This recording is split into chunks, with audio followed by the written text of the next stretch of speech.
Must have heard me loving Dying Light is like loving a petulant child. It does good things for a while and you cheer. It won because everything going so well, and then it gets in trouble. It does something so ridiculous you can only cry out, why are you doing this then? Again, if you come to Dying Light because of developer Techland pedigree, this is part of your expectation, a fun game with a lot of potential, a smattering of frustration and the occasional glitch.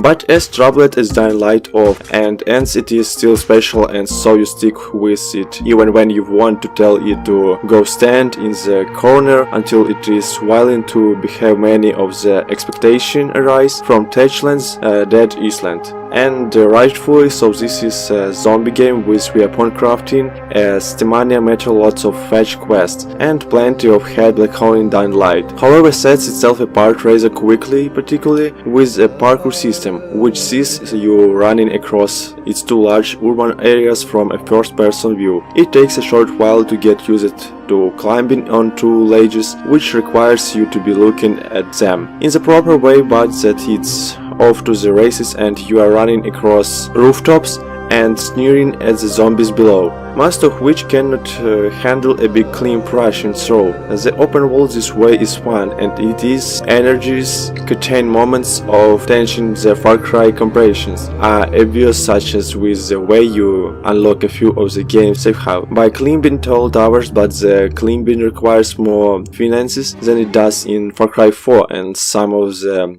towers are ruggedly tall, making the whole thing a tense exercise in precision, and tension is the second aspect of Dying Light that sets it apart from its zombies game's peers. There are some light-hearted reference and cute visual gags. For the most part, this is a diet serious post-outbreak world. Most important to the sense of tension is the day and night cycle. When night falls, particularly dangerous and fast zombies roam the city, and the entire time changes. You need to be wary of the vision cone of those badias and avoid direct confirmation, but you will occasionally get mumbled in spite of your careful movement. These undead are more persistent than the Liberty City Police Department, so the best option is to run until you lose them. You can hold a button to look behind you and see how close they are and talk about tense moments. It has been a while since a zombie game actually scared me, but the look behind you move reveals something starting sides throw in a 3-pronged upgrade system that makes you stronger and more agile. As the game progresses and you have the foundation of a great glass, and Dying Light flounders too often for it to achieve true greatness, so it will surely develop the same kind of cult following that Dead Island has earned. The open-air exploration can be downright terrific, particularly in the second half when you enter the Old Town district and encounter the game's best climbing and leaping path. But when Dying Light puts you to work, the results are widely inconsistent. For many hours of the super long game, you are earned boy, a problem so prevalent that lead character Kyle Crane even remarks upon it. Look, all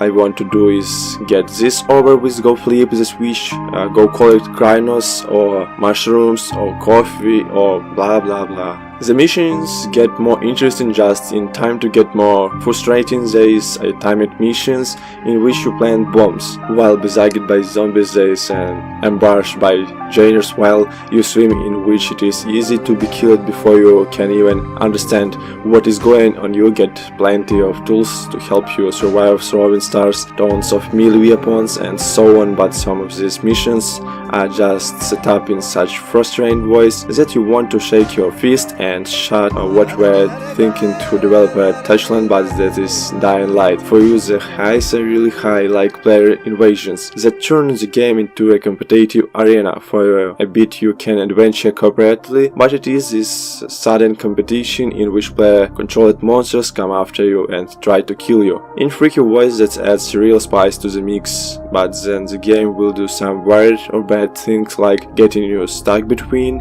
a fence and the ground, of putting in the teeny area with a huge ground. Pounding so or obscuring the screen will so much hasten bloom during a boss fight. Then you can play only shake your head, but I gotta say the parkour is tight, the world looks good, and the story, while glitched, got me to actually care about these people, and so I still root for Dying Light, even when it tries so hard to dispel my love. Sorry Dying Light, but I'm sticking by your side, you. Thanks for watching and subscribe.